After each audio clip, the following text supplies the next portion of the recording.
Hi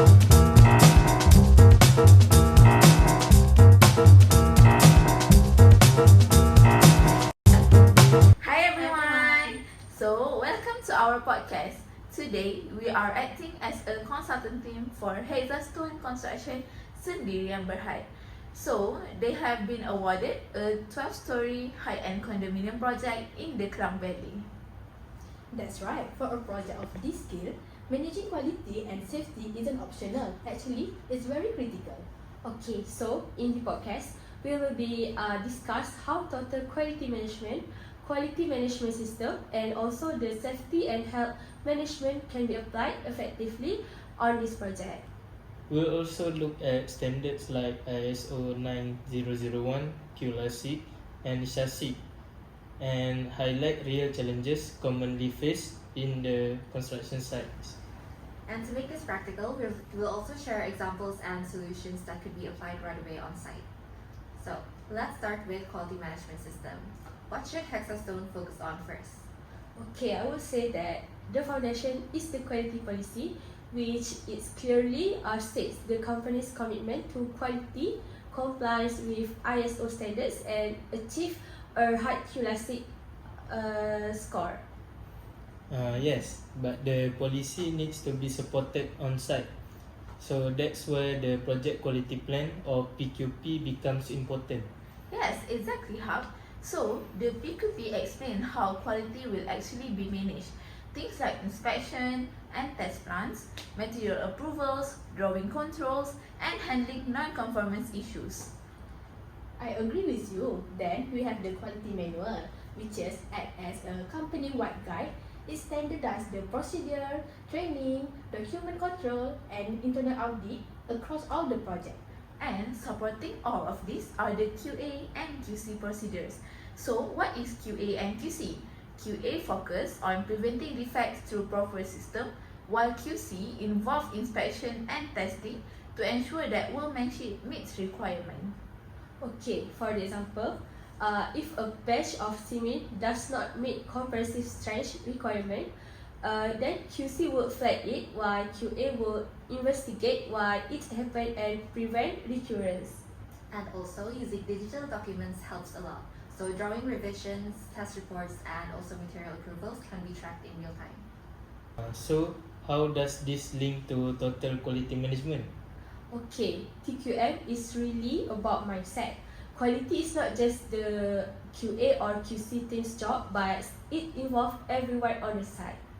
So, for this condominium project, TQM means focusing on customer satisfaction, strong leadership, worker involvement, and also continuous improvement.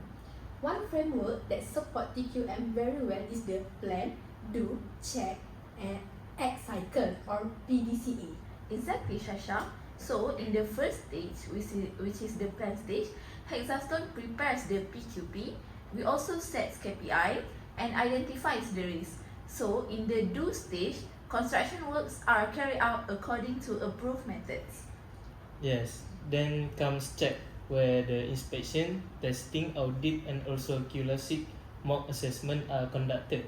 And finally is the ACT. So, for ACT, it focuses on corrective actions, which is improving procedures and also preventing the same mistakes from happening again. Okay, so that is right, Hannah. Let's take an example. Let's say a finishing defect is noticed during a mock QLASIC.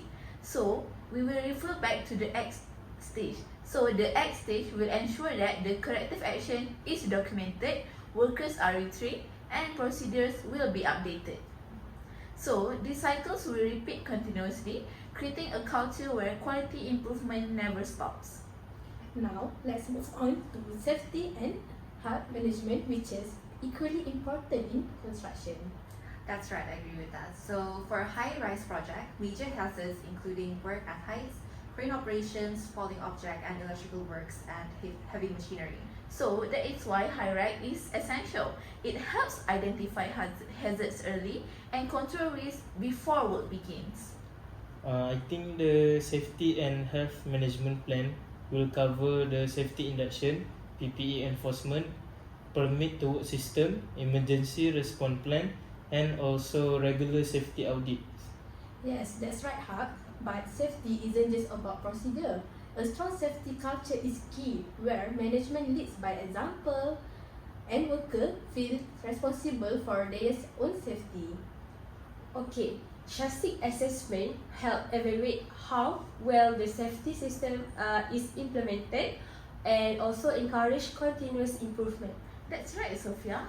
Also, safety training should be interactive. So, role-playing emergencies or conducting what-if scenarios keeps worker alert and prepared. And don't forget, contractor coordination. Subcontractors often bring their own practice, so consistent safety standards across all trades are vital. Okay, so despite having system in place, challenges occur. One common issue is drawing control, especially when outdated drawing and use on the site. And that often result in rework, delays, and quality defect. Other than that, material inspection is another problem. So delay in approvals or using non-compliant materials can affect the overall workmanship quality. I think site activity control can also be weak when supervision is insufficient and inspection and test plan are not fully followed. So, all these issues make it difficult to achieve a QLASIC score of 80% or higher, particularly for finishing works. Besides that, there are also gaps in KPI, internal communication, and compliance with CIS 10 and SASHIC standards, as well as unclear responsibilities among client, consultant, and contractors. But sometimes, even small miscommunications like mismatched schedule between the structural and finishing team can create poor quality or safety problems. Yes, that's right. And in high-price projects, minor safety lapses can quickly escalate, which makes proactive risk management essential.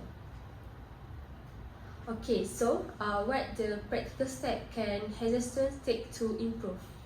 So for quality, I think stronger drawing control system, preferably digital, are important. Regular QLASIC pre-assessment and also mock-up can help clear workmanship standards. Okay, training is crucial too. When the workers understand quality expectations, they are more likely to meet them. I agree, Sophia. On the safety side, strict chassis compliance, daily toolbox stocks, and appointing competent safety officers can significantly reduce risk. Ultimately, quality and safety must be embedded into the company culture, not treated as paperwork exercise. Other than that, we also recommend having a cross-functional TQM and safety team that meets weekly to review issues, share lessons learned, and also propose preventive measures. I think regular audits and peer reviews where teams check each other's work can also help maintain the standards.